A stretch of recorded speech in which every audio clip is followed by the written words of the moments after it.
So, good day class. How are you today? Good to hear. So, before we start our discussion, let's have a prayer first. Can you please lead the prayer?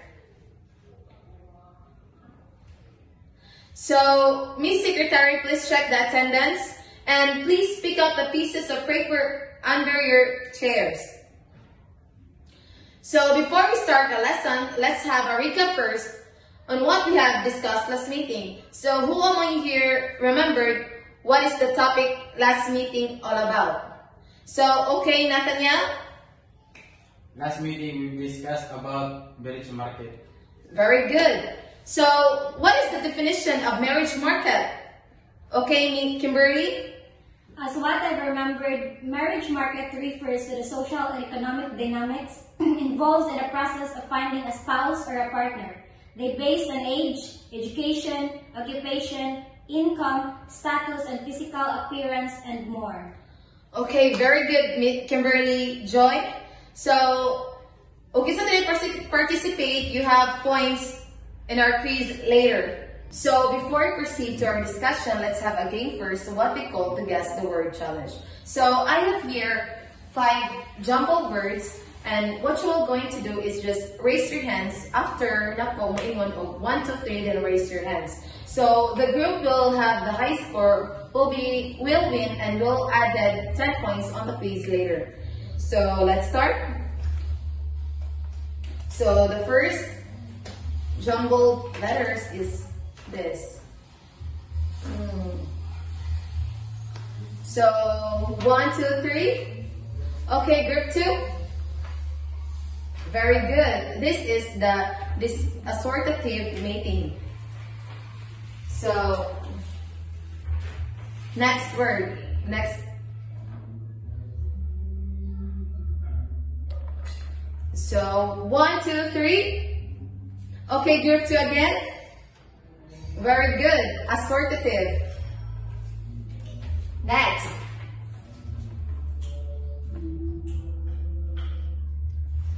Okay, 1, 2, 3.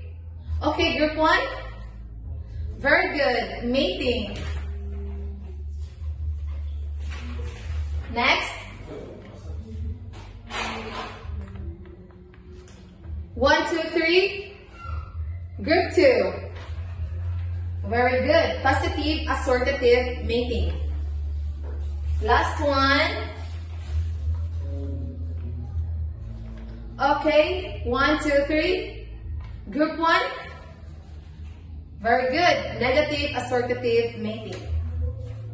So, the group have the highest score is Group 2.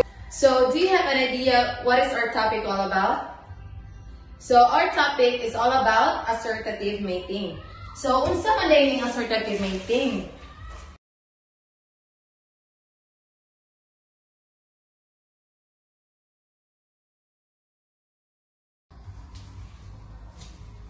So, unsa man ang assortative mating? So, can you read, Kimberly? It is the pattern of individuals choosing partners with similar characteristics to themselves, such as physical appearance, socioeconomic status, educational level, or personality traits. So, kanina assortative mating is standard ni siya sa usa ka tawo, which is pareha sila mga social background, social status, education level, or mga personality traits. So, kaning assortative mating dahil isa na siya duha ka types, which is the kanang positive assortative mating o negative assortative mating. So, wait.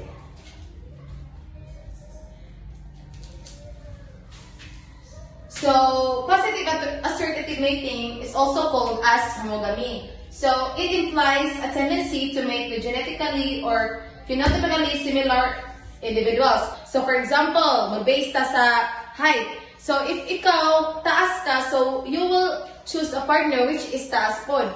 So, like example sa assortative mating is about education level. So, if ako, professional teacher ko, so na-actually tendency mo choose ko partner which is professional teacher sa or unsa nga fields, basta professional siya. So, like sa tayo, if ako, professional teacher ko niya, mo choose ko partner which is kanang gaskwila pa, So, lain kayo. So, mao siya assertive mating. So, next is negative assertive mating. So, negative assertive mating is also called as heterogamy. Kaya positive ganin na is tawag mo siya homogamy. So, ang negative, itawag siya heterogamy. So, it implies a tendency to mate with genotypically or phenotypically dissimilar traits. Dissimilar traits, ha? So, like for example, ang ganina, if professional teacher ko, mo choose ko, professional teacher sad mo siya assertive. So, sa negative assertive mating, if ako professional ko, then na po siya tendency nga maka-choose ko partner which is kana barong na trabaho pero dili gani siya professional. So, kuan siya sa atbang kay siya sa assertive mating. So, other examples sa negative assertive mating is if example ako taas ko, then na ko'y tendency nga mo-choose po partner which is karang mubo kay kung sa assertive mating, positive assertive mating pa ni siya, if taas ko, na ko'y tendency nga mo-choose ko partner which is taas pod. Pero sa negative assertive mating, if ikaw gani taas ka, so na chance nga mo-choose ko ka partner which is mubo. Gani, kuantit, at bang silang duha. So, okay class, did you understand the lesson? Yes, ma'am. So, any clarifications or questions? None so far, ma'am. So, if wala may questions, ako'y mangutanan ninyo. So, gaya ko, one example sa positive assertive mating o sa negative assertive mating. Okay, Kimberly? So, all based on social background, ma'am. So, the person is rich and have many businesses, so he or she will choose a partner who is rich and have a business, so they have the same background. Good. While the negative assertive mating is if my brother is tall, so he will tend to marry a partner who is short, so they have a difference in height. So, very good. Kasabot today mo sa akong discussions today. Okay, so for our next activity, you will be grouped into 3 groups and each group will present a case study of real-life examples of assortative mating types and the impact it has on society. So students present their findings to their classmates and together the class further discusses its significance into the broader context of social issues. So you have 20 minutes to discuss with your groups and later on you will present it to the class. So overall, you did a great job. Give round of applause each group. So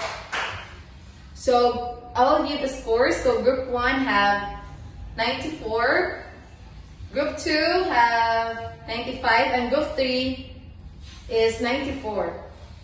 So next, let's have an assessment about our topic today. So please get 1/2 lengthwise for our quiz. So let's start. Number 1, it is the pattern of individuals choosing partners with similar characteristics to themselves, such as physical appearance, socioeconomic status, educational level, or personality traits. Again, it is the pattern of individuals choosing partners with similar characteristics to themselves, such as physical appearance, socioeconomic status, educational level, or personality traits. Number 2, it is also called heterogamy or disassortative mating that implies a tendency to mate with genotypically or phenotypically dissimilar traits. Again, it is also called heterogamy or disassortative mating that implies a tendency to mate with genotypically or phenotypically dissimilar traits. Number 3, it is also called homogamy that implies a tendency to mate with genetically or phenotypically similar individuals. Again, it is also called homogamy that implies a tendency to mate with genetically or phenotypically similar individuals. Number 4, it is the opposite called of assortative mating. Again, it is the opposite called of assortative mating. Number 5, it is the tendency of individuals to choose a mate with different characteristics or traits, also called as negative assortative mating. Again, it is the tendency of individuals to choose a mate with different characteristics or traits, or also called as negative assortative mating. That is for test 1. For test 2, write T if the statement is true and write F if the statement is false. So number 1, negative assortative mating is also known as homogamy. Again, negative assortative mating is also known as homogamy. Number 2, assortative mating is the same with disassortative mating. Again, assortative mating is the same with disassortative mating. Number 3, disassortative mating or negative assortative mating is the tendency of individuals to choose a mate with different traits or characteristics. Again, disassortative mating or negative assortative mating is the tendency of individual to choose a mate with different traits or characteristics. Done? Number 4, positive assortative mating is also known as heterogamy. Positive assortative mating is also known as heterogamy. Number 5, other code of positive assortative mating is assortative mating. Again, number 5, other code of positive assortative mating is assortative mating. So, mana, pass your papers in front. So, for our assignment, you will write a short reflection paper on what you have learned about assortative mating and its significance in the society. So, you write 200 to 250 words in your reflection paper. So, your reflection paper will be graded according to the rubric. So, I will send the rubric to our GC para na may guide sa pagbuhat sa inyong short reflection. So, okay class, it's a wrap. Goodbye and thank you, students.